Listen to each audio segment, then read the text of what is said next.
नमस्कार दोस्तों, मैं वैभव राज आपका स्वागत करता हूं तक्षशिला ट्यूटोरियल के ऑनलाइन चैनल पे। दोस्तों आज हम लोग बात करेंगे क्लास 12 के फिजिक्स के चैप्टर नंबर 12 के बारे में, जिसका नाम है परमाणु। दोस्तों आज हमारा इस चैप्टर का पहला लेक्चर है, ठीक है। तो आज का लेक्चर होगा 12.11, ठीक है दोस्तों। अब देखिए ये जो चैप्टर है हमारा परमाणु, इसमें हम लोग केवल परमाणु के बारे में पढ़ेंगे, उसके फीचर यानी उसके गुणों के बारे में पढ़ेंगे, ठीक है। और जब भी बात परमाणु की होती है तो उसमें सबसे ज्यादा इंपॉर्टेंट चीज अगर कोई रहती है तो वो होती है परमाणु मॉडल, ठीक है। कि परमाणु मॉडल ही वो चीज है जो आपको ये समझा सकता है कि अगर हम बात करते हैं किसी परमाणु की, तो परमाणु के भीतर इलेक्ट्रॉन, प्रोटॉन और न्यूट्रॉन क्या मतलब कि उनकी व्यवस्था क्या होती है, कैसे वो कहाँ कहाँ पे पाए जाते हैं और उनकी गतियाँ कैसी होती है, बाकी सारी चीजें, ठीक है। परमाणु स्थायी कैसे रहता है, सारी चीजें हमें परमाणु मॉडल से ही समझ में आ सकती है, ठीक है। अच्छा, अब हम लोग थोड़ा सा आगे बढ़ते हैं, ठीक है। सबसे पहले परमाणु मॉडल को समझे बिना आप आगे नहीं बढ़ सकते। परमाणु मॉडल में अब देखिए परमाणु मॉडल क्या होता है ये जानेंगे। अलग अलग साइंटिस्ट ने अपने अलग अलग परमाणु मॉडल दिए, ठीक है। परमाणु मॉडल बहुत सारे आए, ठीक है। परमाणु मॉडल में पहले जब वो आए तो उनके जो उनके एप्लीकेशन थे, जहां जहां पे वो उपयोग में आ रहे थे, जिस जिस प्रभाव की वो व्याख्या कर पा रहे थे, वो सब तो ठीक था। लेकिन जहां कोई ऐसा प्रभाव मिला जिसकी व्याख्या वो परमाणु मॉडल नहीं कर पाया, तो फिर हमें एक दूसरे परमाणु मॉडल की आवश्यकता पड़ी। ऐसे करते करते बहुत सारे परमाणु मॉडल हमारे पास हैं, ठीक है। तो लेकिन हमारे कोर्स के दायरे में जितने हैं हम लोग उसे उतना ही पढ़ेंगे, ठीक है। तो चलिए सबसे पहले तो ये जानते हैं कि परमाणु मॉडल क्या है, ठीक है। आपको पता है दोस्तों कि अगर हम बात करते हैं किसी परमाणु की, ठीक है, तो परमाणु के भीतर एक ठोस भाग होता है, ठीक है। वो धनावेशित होता है और वो थोड़ा सा दृढ़ होता है, थोड़ा सा भारी भी होता है, ठीक है। उसे हम लोग नाभिक कहते हैं, ठीक है। उसे क्या बोलते हैं हम लोग? नाभिक बोलते हैं। अच्छा, फिर उसके बाद अगर हम बात करते हैं कि उस नाभिक में प्रोटॉन और न्यूट्रॉन रहते हैं, ठीक है। और इलेक्ट्रॉन उस नाभिक के चारों ओर वृत्ताकार कक्षाओं में चक्कर लगाते हैं। इतनी बात तो हमने समझ ली, ठीक है। अच्छा, अब इतनी बात अगर आपको समझ में आ गई है तो आप आगे बढ़ सकते हैं, ठीक है। तो यही बात कि इतनी इंफॉर्मेशन जो हमें पता चल गई कि परमाणु के भीतर में एक ठोस और धनावेशित भाग होता है जिसे हम लोग नाभिक कहते हैं। इस नाभिक के अंदर प्रोटॉन न्यूट्रॉन रहते हैं, इलेक्ट्रॉन नाभिक के चारों ओर वृत्ताकार कक्षाओं में चक्कर लगाते हैं। ये सारी चीजें परमाणु मॉडल से ही समझ में आती है। तो मतलब परमाणु मॉडल की अगर हम परिभाषा देना चाहें तो हम कह सकते हैं कि किसी भी परमाणु के भीतर इलेक्ट्रॉन, प्रोटॉन और न्यूट्रॉन की व्यवस्था को समझाने के लिए विभिन्न वैज्ञानिकों के द्वारा दी गई संकल्पना या परिकल्पनाओं को हम लोग क्या बोलते हैं? परमाणु मॉडल कहते हैं, ठीक है। अब परमाणु मॉडल तो है बहुत सारे, मैंने बताया था जितना हम लोग के कोर्स में हम लोग उतना पढ़ेंगे, ठीक है। और सबसे पहले परमाणु मॉडल जिनका आया था वो थे जे टॉमसन, ठीक है। तो अगली हेडिंग हमारी हो जाएगी जे टॉमसन का परमाणु मॉडल, ठीक है। अब देखिए जे टॉमसन का जो परमाणु मॉडल था, पहली बात तो जान लीजिए कि कहीं कहीं आपको थॉमसन भी पढ़ने को मिलेगा, तो उस पर कंफ्यूज नहीं होंगे, ठीक है। जे थॉमसन कहें या जे टॉमसन कहें, बातें की है, ठीक है। तो जे थॉमसन जो थे वो एक साइंटिस्ट थे, ठीक है। उन्होंने भी प्रयास किया कि भाई परमाणुओं के भीतर इलेक्ट्रॉन, प्रोटॉनों की और न्यूट्रॉनों की व्यवस्था को समझाया जाए। तो उन्होंने कहा, उनको जो समझ में आया, उनको अपनी स्टडी में जो भी रिजल्ट निकले, जो निष्कर्ष निकले, उसको उन्होंने बताया। उन्होंने कहा कि देखिए ऐसी बात है कि परमाणु की अगर हम बात करें तो परमाणु जो है वो गोलाकार स्ट्रक्चर होता है, ठीक है। एक गोल आकृति होती है परमाणु की। अगर हम बात करें तो परमाणु एक गोल आकृति होती है, ठीक है।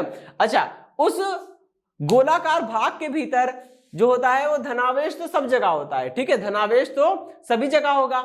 और उन्होंने कहा था अब अगर हम बात करें इलेक्ट्रॉनों की, तो इलेक्ट्रॉन जो होते हैं वो बिल्कुल यादृच्छिक रूप से, ठीक है, बिल्कुल रैंडमली कहीं भी आपको पाए जा सकते हैं, ठीक है, बिखरे हुए होते हैं इलेक्ट्रॉन।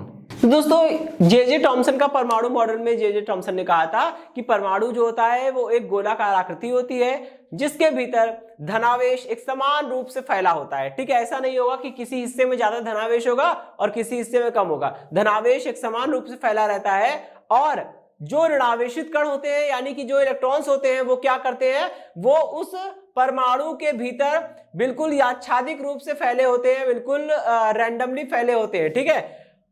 बिल्कुल उसी तरह से इलेक्ट्रॉन फैले होते हैं जैसे कि तरबूज में उसके बीज, आपने तरबूज देखा होगा, उसके बीज देखे होंगे, उसके बीज जो है वो बिल्कुल कोई पैटर्न फॉलो नहीं करते हैं कि एक बीज यहाँ पे होगा तो दूसरा यहाँ पे होगा, बिल्कुल असमान रूप से भी फैले हो सकते हैं, ठीक है, बिल्कुल यादृच्छिक रूप से बिखरे हुए होते हैं। तो जे टॉमसन ने कहा कि परमाणु के भीतर भी इलेक्ट्रॉन उसी प्रकार से फैले रहते हैं, बिखरे रहते हैं जैसे तरबूज में उसके बीज, ठीक है। इसी कारण जे टॉमसन के परमाणु मॉडल को हमने तरबूज मॉडल भी कहा था, ठीक है। और जे टॉमसन ने ये जो परिकल्पना दी है, ठीक है, इसके आधार पे, मतलब जे टॉमसन के परमाणु मॉडल के आधार पे हमने कॉम्पटन प्रभाव की व्याख्या करी, ठीक है, हमने प्रकाश विद्युत उत्सर्जन की व्याख्या की, तापायनिक उत्सर्जन की व्याख्या कर ली, क्षेत्र उत्सर्जन की व्याख्या कर ली। लेकिन आगे चल के ये मॉडल फेल कहां पे हुआ दोस्तों? जे टॉमसन का परमाणु मॉडल इसलिए फेल हो गया क्योंकि वो स्पेक्ट्रम की व्याख्या नहीं कर पाया। यही चीज होती है दोस्तों, जब भी हमारे सामने कोई नई चीज, टेक्निक या कोई भी नई जानकारी निकल के आती है, हम क्या करते हैं, उसको अप्लाई करना शुरू करते हैं, क्योंकि भाई बात सही है, अगर कोई जानकारी पूरी तरह से सही है तो वो हर जगह लगनी चाहिए और हमें समझ में भी आनी चाहिए, भाई बात सही है। अब जे टॉमसन का परमाणु मॉडल जो है, उस जे टॉमसन के परमाणु मॉडल के आधार पे प्रकाश विद्युत उत्सर्जन को समझने और समझाने का प्रयास किया गया, वो चीज तो सही है, समझ में आ गई वो चीज, ठीक है, उसकी व्याख्या हो गई, रमन प्रभाव की व्याख्या हो गई, ठीक है, क्षेत्र उत्सर्जन की व्याख्या हो गई, सॉरी रमन प्रभाव की व्याख्या नहीं हुई है, ठीक है। जे टॉमसन के परमाणु मॉडल के आधार पर प्रकाश विद्युत उत्सर्जन की व्याख्या हुई थी, ठीक है, क्षेत्र उत्सर्जन की व्याख्या हुई थी और तापायनिक उत्सर्जन की व्याख्या हुई थी, ठीक। लेकिन जब बात आई स्पेक्ट्रम की उत्पत्ति की, कि स्पेक्ट्रम, कोई भी परमाणु अपना स्पेक्ट्रम कैसे उत्पन्न करता है, इस चीज को समझाएं, तो इनका मॉडल वहां पे फेल हो गया, मतलब वहां पे जे टॉमसन का परमाणु मॉडल काम नहीं किया, ठीक है। अच्छा, अब हम लोग आगे बढ़ेंगे, ठीक है। तो यहां पे ये है इनकी असफलता कारण। अब आप जानते हैं कि जब कोई थ्योरी फेल हो जाती है, जब कोई नियम फेल हो जाता है, तो हम क्या करते हैं, हम फिर से काम करना शुरू कर देते हैं और किसी नए नियम की खोज में निकल पड़ते हैं। तो अब हम क्या करेंगे, नए नियम की खोज में निकल पड़ेंगे और अपने दूसरे परमाणु मॉडल को देखेंगे, ठीक है। पहला वाला परमाणु मॉडल जे टॉमसन का, देखिए आपको जितने भी मॉडल पढ़ रहे हैं, ठीक है, सभी मॉडल में क्या क्या खूबियां थी, मतलब क्या क्या अच्छाइयां थी और क्या क्या खामियां, यानी कि क्या क्या बुराइयां थी, वो आपको याद रखना होगा। अच्छा, अच्छाई और बुराई से मतलब वो नहीं है जैसे हम लोग सामान्य रूप से समझ लेते हैं। अच्छाई का मतलब है कि कोई भी परमाणु मॉडल कौन कौन से प्रभावों की व्याख्या करने में सफल रहा, ठीक है, और बुराइयां का मतलब है कि कोई परमाणु मॉडल कौन कौन से प्रभावों की व्याख्या नहीं कर सका। जैसे मैंने अभी जे टॉमसन के बारे में बताया, तो इन्होंने तापायनिक उत्सर्जन, क्षेत्र उत्सर्जन और प्रकाश विद्युत उत्सर्जन की व्याख्या कर ली, ये इनकी अच्छाइयां हो गई। इनकी बुराई में सबसे बड़ा पॉइंट था कि जे टॉमसन का परमाणु मॉडल परमाणुओं के स्पेक्ट्रम की उत्पत्ति कैसे हो रही है, वो कैसे बन रहे हैं, ये चीज वो समझा नहीं पाया, ठीक है। तो अब आएगा एक नया मॉडल जिसे हम लोग बोलेंगे रदरफोर्ड का मॉडल। लेकिन दोस्तों, रदरफोर्ड मॉडल पढ़ने से पहले हमें क्या करना होगा, हमें अल्फा कण प्रकीर्णन का प्रयोग पढ़ना होगा, क्योंकि हमें यह पता है कि रदरफोर्ड ने पहले अल्फा कण प्रकीर्णन का प्रयोग किया था, उसके आधार पर कुछ हमें पॉइंट निकाले थे, ठीक है, कुछ बिंदु बनाए थे, वही उनके परमाणु मॉडल में बोले जाते हैं, ठीक है दोस्तों। तो पहले हम लोग चलेंगे और बात करेंगे अल्फा कण प्रकीर्णन की, ठीक है। ओके दोस्तों, देखिए अब ये जो रदरफोर्ड का परमाणु मॉडल है, वो एक प्रयोग पर आधारित है, जो प्रयोग रदरफोर्ड ने किया था, और उस प्रयोग का नाम है रदरफोर्ड का अल्फा कण प्रकीर्णन प्रयोग। दोस्तों, सबसे पहले हमें यह जानना होगा कि रदरफोर्ड का अल्फा कण प्रकीर्णन प्रयोग क्या है, उन्होंने यह प्रयोग कैसे किया, क्यों किया और इससे क्या क्या निष्कर्ष निकले। और इनफैक्ट मैं ये बता दूं, वास्तव में एक्चुअली क्या है कि इस अल्फा कण प्रकीर्णन के प्रयोग से जो निष्कर्ष निकले हैं, वही निष्कर्ष क्या है, रदरफोर्ड के परमाणु मॉडल के मुख्य बिंदु हैं। तो इस प्रयोग को समझिएगा और इसके जो निष्कर्ष है उसको समझिएगा, वही सारे निष्कर्ष क्या हैं, उनके पॉइंट बन जाएंगे। अच्छा चलिए, तो देखिए रदरफोर्ड ने क्या किया, कोई एक धातु के टुकड़े पर, ठीक है, धातु के अंदर परमाणु होते हैं ना, तो किसी एक परमाणु की बात करी गई, ठीक है। तो उन्होंने क्या किया, जब किसी परमाणु पे अल्फा कणों की बमबारी करी, अल्फा कण गिराए, ठीक है, ढेर सारे मात्रा में, तो उन्होंने क्या किया, देखा कि अल्फा कण का व्यवहार कैसा कैसा है, और अल्फा कणों के व्यवहारों के आधार पर उन्होंने अपना एक परमाणु मॉडल प्रस्तुत किया। ठीक है, अच्छा, अब ये प्रैक्टिकल उन्होंने किया कैसे, तो दोस्तों इसके लिए उन्होंने क्या किया, क्योंकि आपको पता है कोई एक सिंगल एटम तो लेके ऐसे हवा में रख तो सकते नहीं हम लोग कि एक परमाणु को लिया और उसको ऐसे हम लोग लेकर प्रैक्टिकल कर रहे हैं, कोई भी परमाणु ऐसे स्वतंत्र अवस्था में तो टिकेगा नहीं। तो इसके लिए क्या किया उन्होंने एक सोने की पतली सी, यानी कि सोना आप लोग समझते ही होंगे, ठीक है, गोल्ड की एक पतली सी पन्नी, जिसे हम लोग गोल्ड फॉयल बोलते हैं, एक बहुत पतली सी लेयर, ठीक है, उसको रख लिया, उसको टारगेट बना लिया। टारगेट का मतलब कि जितने भी अल्फा कण गिराए जाएंगे वो उसी गोल्ड फॉयल पे गिरेंगे, मतलब सोने की वो जो स्वर्ण पत्र है, पतला सा होता था, बिल्कुल बहुत पतला सा था स्वर्ण पत्र, ठीक है, गोल्ड फॉयल, तो उन्होंने क्या किया था, उसी स्वर्ण पत्र पर ढेर सारे अपने अल्फा कणों को गिराया। फिर उसके बाद क्या किया, उन्होंने निष्कर्ष निकाला, उन्होंने देखा कि अल्फा कण जो हमने गिराए हैं, ठीक है, हमने स्वर्ण पत्र पे अल्फा कण गिराए हैं, तो वो अल्फा कण 3 तरह के बिहेवियर है, यानी कि 3 तरह की नेचर को शो कर रहे हैं, 3 तरह के व्यवहार को प्रदर्शित कर रहे हैं। कौन कौन से व्यवहार है वो देखिए। पहला व्यवहार तो ये है कि कुछ अल्फा कण हैं वो बिल्कुल एकदम सीधे निकल गए, उनके मार्ग में कोई भी विचलन नहीं हुआ, आपको दिख रहा होगा, देखिए यहाँ पे ये पहला अल्फा कण है, ये क्या है, बिल्कुल सीधा निकल गया, ये वाला अल्फा कण देखिए बिल्कुल सीधा निकल गया, ठीक है। अच्छा, अब समझिएगा, और कुछ अल्फा कण क्या है कि अधिक कोण पर मुड़ गए, ठीक है, और कुछ है जो न्यून कोण पर मुड़े हैं, ठीक, तो इसके आधार पर उन्होंने निष्कर्ष निकाला, ठीक है, और निष्कर्ष जो निकाला है वो रदरफोर्ड के परमाणु मॉडल के बिंदु बन जाएंगे। तो रदरफोर्ड का परमाणु मॉडल भी इसी में है, ठीक है, कहेंगे, बोलते हैं कि रदरफोर्ड ने अल्फा कण प्रकीर्णन के प्रयोग के आधार पर प्राप्त निष्कर्षों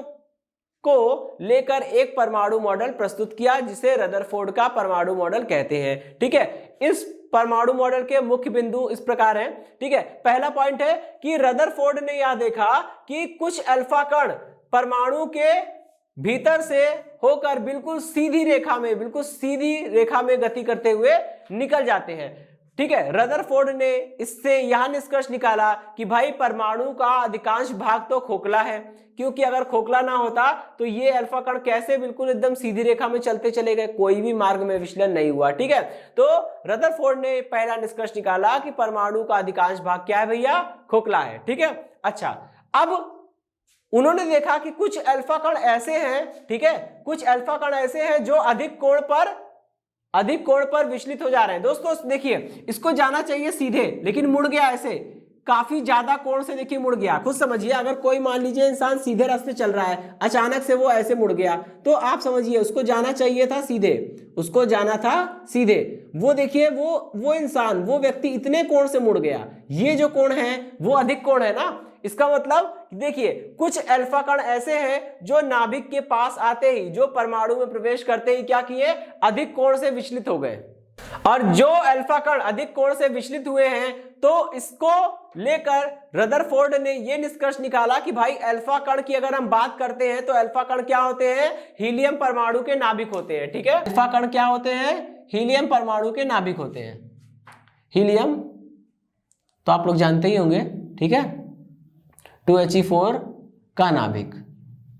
नाभिक का मतलब कि बाहर के इलेक्ट्रॉन को निकाल के फेंक दीजिए, बचेंगे, जो बचेगा सेंट्रल वाला पोर्शन, बीच वाला भाग, वो होगा नाभिक। और अल्फा कण क्या होते हैं, हीलियम परमाणु के नाभिक होते हैं, ठीक है। अच्छा, तो जब जो अल्फा कण अधिक कोण से विचलित हुए हैं, इसके आधार पे रदरफोर्ड ने यह निष्कर्ष निकाला कि भाई ये अल्फा कण क्या है, खुद धनावेशित है, अल्फा कण स्वयं धनावेशित है और इनको कोई प्रतिकर्षित कर रहा है। तो आप समझ सकते हैं धनावेशित कण को या धनावेश को कोई दूसरा धनावेश ही प्रतिकर्षित कर सकता है। इस आधार पे रदरफोर्ड ने कहा कि परमाणु का जो केंद्रीय भाग है, ठीक है, इस आधार पे रदरफोर्ड ने कहा कि परमाणु का जो केंद्रीय भाग है वो क्या है, वो आपका धनावेशित है, क्योंकि अगर परमाणु का केंद्रीय भाग धनावेशित ना होता तो वो अल्फा कण इतने अधिक कोण के साथ कभी भी प्रतिकर्षित ना होते और इतने अधिक कोण के साथ कभी विचलित ना होते, ठीक है। तीसरा पॉइंट क्या है, तीसरा पॉइंट में इन्होंने ये देखा कि कुछ अल्फा कण ऐसे भी हैं जो न्यून कोण के साथ विचलित हो रहे हैं। देखिए, इनको देखिए जरा, ये क्या है, ये सब जो है वो न्यून कोण से विचलित हो रहे हैं। देखिए ये इनका विचलन कोण काफी कम है, ये लोग न्यून कोण से विचलित हो रहे हैं। तो जितने अल्फा कण न्यून कोण से विचलित हो रहे हैं उसको देखकर इन्होंने ये निष्कर्ष निकाला कि केंद्रीय भाग जो है वो ठोस होने के साथ साथ कैसा है, धनावेशित है। ठीक है, जबकि अधिक कोण से विचलित हुए अल्फा कण इस बात को साबित कर रहे थे कि बीच वाला भाग, नाभिक के परमाणु के बीच वाला भाग जो है वो काफी दृढ़ है, काफी कठोर है, काफी ठोस है, तभी तो उससे टकरा के ये बिल्कुल अधिक कोण से विचलित हो गए। ठीक है, और इसी ठोस, इसी धनावेशित भाग को हम लोग नाभिक कहते हैं। ठीक है दोस्तों, तो ये हो गए रदरफोर्ड के 3 पॉइंट। अब हम लोग बात करते हैं कि रदरफोर्ड का परमाणु मॉडल जो है वो फेल क्यों हो गया। तो देखिए दोस्तों, इसके कई कारण हैं। रदरफोर्ड का परमाणु मॉडल में कहा गया था कि परमाणु के भीतर इलेक्ट्रॉन, भीतर नाभिक होते हैं। ठीक है, और उस नाभिक में प्रोटॉन न्यूट्रॉन रहते हैं, और इलेक्ट्रॉन क्या करते हैं, उस नाभिक के चारों ओर चक्कर लगाते हैं, वो भी वृत्ताकार कक्षाओं में।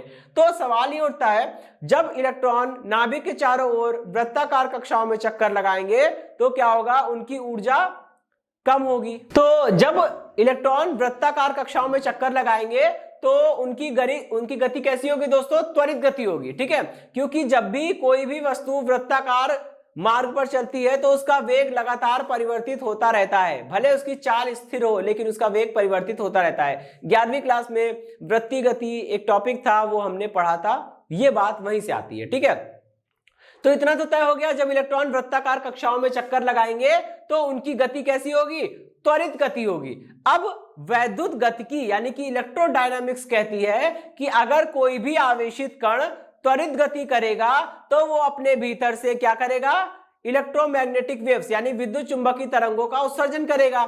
चैप्टर नंबर 8 में हमने ये बात कही थी, ये बात पढ़ी थी कि भाई विद्युत चुंबकीय तरंगे जो होती हैं वो त्वरित आवेशों के कारण उत्पन्न होती हैं, और यहां कुछ ऐसा ही हो रहा है। इलेक्ट्रॉन वृत्ताकार कक्षाओं में चल रहा है, मतलब वो त्वरित गति कर रहा है, और जब वो त्वरित गति करेगा तो वैद्युत गतिकी कहती है कि वो अपने भीतर से ऊर्जा को विद्युत चुंबकीय तरंगों के रूप में उत्सर्जित करेगा। और जब कोई कण, या जैसे कि इलेक्ट्रॉन की बात हम लोग कर रहे हैं, जब ये इलेक्ट्रॉन चक्रण करते समय, वृत्ताकार कक्षाओं में चक्रण करते समय क्या करेगा, अपनी ऊर्जा को विकृत करेगा, तो इसकी ऊर्जा धीरे धीरे करके कम होने लगेगी, और एक समय ऐसा आएगा कि इस इलेक्ट्रॉन की ऊर्जा काफी कम हो जाएगी, और जब इलेक्ट्रॉन की ऊर्जा काफी कम हो जाएगी तो वो इलेक्ट्रॉन क्या होगा, अंत में नाभिक में जाके गिर जाएगा। और अगर इलेक्ट्रॉन नाभिक में गिर गया तो परमाणु का अस्तित्व ही समाप्त हो जाएगा। तो देखिए किस प्रकार रदरफोर्ड का परमाणु मॉडल जो है, अगर हम रदरफोर्ड के परमाणु मॉडल के हिसाब से चले तो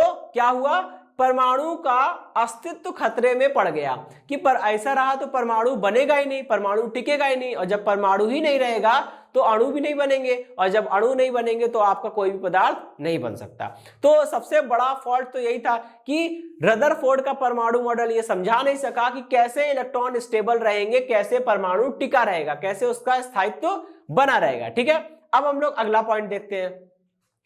देखिए सेकंड पॉइंट ये है कि अभी हमने पढ़ा कि इलेक्ट्रॉन जब नाभिक के चारों ओर वृत्ताकार कक्षाओं में चक्कर लगाएंगे तो वो त्वरित गति करेंगे, और त्वरित गति करने के कारण उनकी ऊर्जा यानी उनकी आवृत्ति और उनकी तरंगदैर्घ्य सब लगातार परिवर्तित होते रहेंगे।